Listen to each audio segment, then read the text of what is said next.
रोचक बात है, अभी तक तो हम यही सुनते आए थे कि नेहरू जी के कपड़े धुलने जाते थे इंग्लैंड और पेरिस, पर राजभवन के दस्तावेज कहते हैं, ये जो एनेक्डोट्स हैं इसमें उस समय के राज्यपाल विनायक पतस्कर साहब ने लिखा है, दर्ज किया है, ये मेरे पास दस्तावेज हैं जिसको लेकर मैंने ट्वीट किया था, और उन्होंने लिखा है कि on a visit of Jawaharlal Nehru to Bhopal the Raj Bhavan staff realized that the favorite cigarette brand of Nehruji 555 was not available in the Raj Bhavan.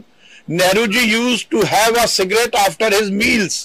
The staff immediately sent a plane to Indore for airlifting Nehru's favorite pack, which was kept ready at the Indore airport.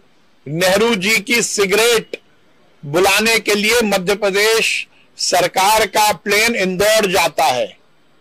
ऐशो आराम के लिए इस देश पर राज किया नेहरू परिवार ने, और ये हम पहले से कहते आए, और ये हम नहीं कह रहे, उस समय के राज्यपाल जी का ये एडिट नोट्स है जिसमें उन्होंने लिखा, और ये राजभवन की साइट पर अवेलेबल है। नेहरू जी, पहले से हम कहते आए, नेहरू जी ऐशो आराम के लिए राजनीति करते थे, केवल गांधी की टोपी पहनने से गांधी का विचार नहीं आता।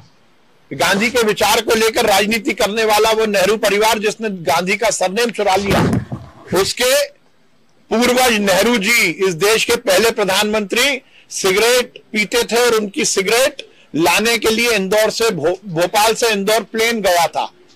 ये आश्चर्य है, और इसीलिए हम कहते हैं कि इस देश में नेहरू परिवार ने इस देश को चूस लिया। इस देश में केवल और केवल संप्रदायवाद, साम्राज्यवाद फैलाने का काम नेहरू परिवार ने किया। मुझे आश्चर्य, मैंने कल ये ट्वीट किया था, ये दस्तावेज है, पर आज तक नेहरू परिवार के किसी सदस्य का या कांग्रेस के किसी नेता का इस विषय में कोई खुलासा नहीं आया।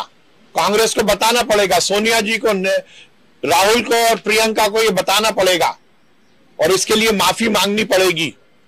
ये बहुत ही आश्चर्य की बात है कि एक सिगरेट लेने के लिए जिस देश को गरीब, हम आजादी हमें मिली थी उस समय, हम गरीब थे, वो गरीब देश का प्रधानमंत्री की सिगरेट लेने के लिए प्लेन भोपाल से इंदौर जाता है। इस बात को लेकर निश्चित रूप से कांग्रेस के बड़े नेता को सामने आना चाहिए और इसके बारे में खुलासा करना चाहिए, और खासकर नेहरू परिवार के लोगों को देश से माफी मांगनी चाहिए।